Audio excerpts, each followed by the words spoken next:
Good afternoon students. आज का जो हमारा टॉपिक है ई क्लास का, that is sign of active listening. और इसमें हम आज पढ़ेंगे कि कौन कौन से non verbal sign of active listening होते हैं। So let's start our topic. This is a generic list of non-verbal signs of listening. In other words, people who are listening are more likely to display at least some of these signs. कई बार क्या होता है कि जो इंसान आप speaker होता है, स्पीकर जब अपनी कोई भी बात बोल रहा होता है तो वो कई बार नॉन वर्बल तरीके से भी बोलता है और वर्बली तरीके से भी बोलता है।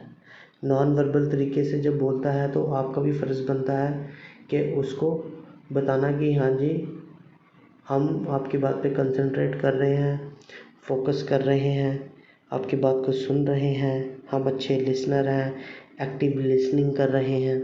सो अब मैं जो अगले वाली स्लाइड्स होंगी उसमें आपको बताएंगे कि नॉन वर्बल साइंस कौन कौन से होते हैं। जैसे आई कांटेक्ट हो गया, ठीक है, और आपके जेस्चर हो गए। वो चीज़ें जो होती हैं उससे पता लगता है स्पीकर को कि एटलीस्ट मेरी जो ऑडियंस है, जो मुझे सुन रही है, वो बोर नहीं हो रही है और मैं जो भी बोल रहा हूँ उसे अच्छे से सुन रही है और मुझे अच्छे से रिस्पॉन्स कर रही है। सो ये चीज़ें जो हैं ये आप आगे वाली स्लाइड में पढ़ेंगे। तो इस स्लाइड में मैंने ये बताने की कोशिश की है कि आपने आगे क्या पढ़ना है। एक्टिव लिसनिंग के बाद साइन ऑफ एक्टिव लिसनिंग में नॉन वर्बल कम्युनिकेशन का क्या रोल है, नॉन वर्बल साइंस का क्या रोल है, कौन कौन सी चीज़ें आती हैं जो नॉन वर्बल साइन में आती हैं, जिसके ज़रिए आप एक लिसनर की बात को अच्छे से सुन सकते हैं और उससे ये बयां होता है कि आप उसकी बात जो है वो अच्छे से सुन रहे हैं बिना कंसंट्रेशन को तोड़े हुए। Now next point is, however, these signs may be appropriate in all situation and cross all culture. कई बार क्या होते हैं कि यही जो साइंस होते हैं ये कई बार किसी जगह पे काम नहीं आते हैं, पर मोस्टली जगह पे ये चीज़ें काम आती हैं जहाँ पे क्या होता है कि आपकी एक्टिव लिसनिंग को देखा जाता है, परखा जाता है। और स्पीकर जो है, कई बार हम कहते हैं ना कि हम बातों से अंदाज़ा लगा लेते हैं कि स्टूडेंट कैसा है। सो ये चीज़ें बहुत मायने रखती हैं आपके डे टू डे लाइफ में।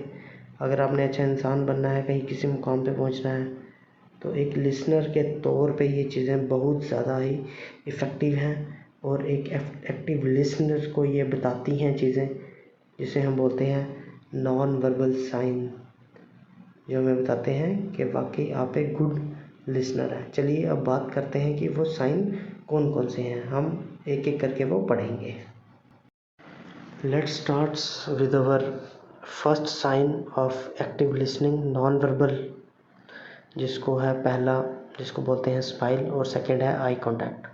स्माइल, देखिए आप इस पिक्चर में देखिए जो राइट साइड पे मैंने बनाई हुई है, इसमें है कि दो इंसान, एक स्पीकर जो कुछ बता रहा है और जो अगला इंसान है वो उसको अच्छे से सुन रहा है और स्माइल पास करता हुआ बता रहा है। इसका ये मतलब है कि जो इंसान बता रहा है किसी चीज़ को, उसे जो रिसीवर है वो बड़े अच्छे से सुन रहा है और एक स्माइल के ज़रिए उसको बता रहा है, उसको ये मैसेज पास कर रहा है कि हाँ, हमें आपकी बात जो है वो अच्छे से समझ आ रही है और हम अच्छे से उसको कंसंट्रेट कर रहे हैं।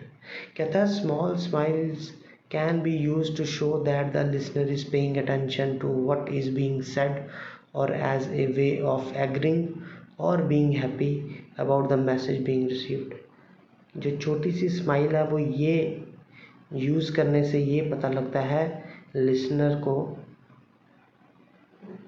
लिसनर बताता है एक छोटी सी स्माइल करके किसको, जो स्पीकर है, कि हाँ जी, हम आपकी बात को अच्छे से सुन रहे हैं और एक अटेंशन से सुन रहे हैं, एक कंसंट्रेशन से सुन रहे हैं जो भी आप बात कर रहे हैं और हम उसमें हैप्पी हैं।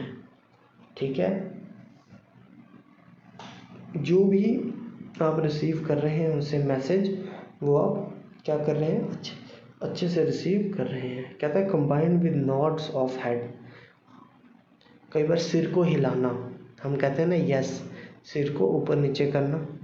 स्माइल कैन बी पावरफुल, उससे कई ज़्यादा पावरफुल होती है हमारी स्माइल, जो कि स्पीकर को बताती है कि हम उनकी बात को अच्छे से समझ रहे हैं, अंडरस्टूड कर रहे हैं। Second is your eye contact. Eye contact का क्या मतलब है? देखिए यहाँ पे मैं आपको पिक्चर के ज़रिए बताता हूँ। ये दो इंसान बात कर रहे हैं आपस में, देखिए दोनों की आंखें एक दूसरे को देख रही हैं, ये होता है आई कॉन्टैक्ट। जब भी टीचर आपको कोई पढ़ा रहा हो क्लास में, आपका फर्स्ट प्रेफरेंस होनी चाहिए कि जो वो उसके साथ आई कॉन्टैक्ट रखें, ताकि उसको पता लगे कि जो मेरा स्टूडेंट है वो अच्छे से सुन रहा है, अच्छे से अंडरस्टूड कर रहा है।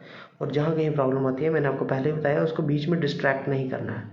उसको सबसे लास्ट में उसको पूछना है कि मैम आपने ये सर आपने ऐसा बताया था, उसके बारे में मेरा डाउट है, कि प्लीज़ मुझे वो सॉल्व करिए। ठीक है। अब आई कॉन्टैक्ट के बारे में, it is a normal and usually encouraging for the listener to look at the speaker. इसमें क्या होता है कि जो स्पीकर होता है और लिसनर होता है वो एक दूसरे की तरफ देखते हैं। ठीक है। और eye contact can however B intimidating specially for more शाई स्पीकर। कई बार क्या होता है, शर्म के मारे जो स्पीकर होता है वो अपनी बात कह नहीं पाता है, तो इसीलिए आपका आई कांटेक्ट बहुत ज़रूरी है, जिससे कि हमारा जो स्पीकर है वो अपनी बात को रख सके और उसको पता चलना चाहिए कि हाँ जी, मेरे जो कोलीग्स हैं या मेरे जो रिसीवर्स हैं वो अच्छे से मुझे सुन पा रहे हैं।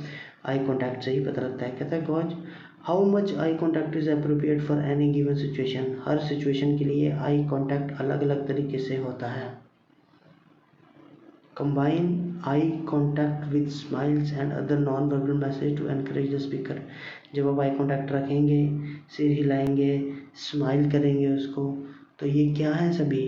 These are non verbal messages to encourage the speaker.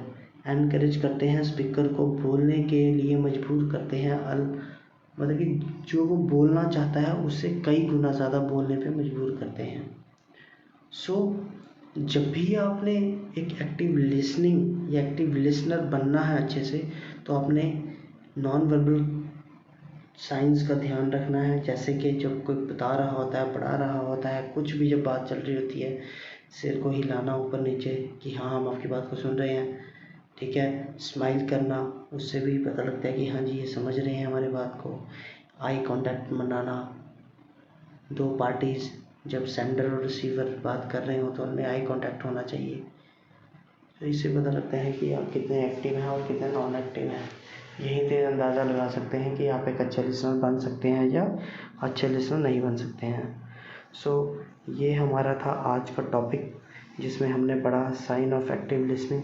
इसमें हमने दो पढ़े आज, वो है स्माइल और आई कॉन्टैक्ट।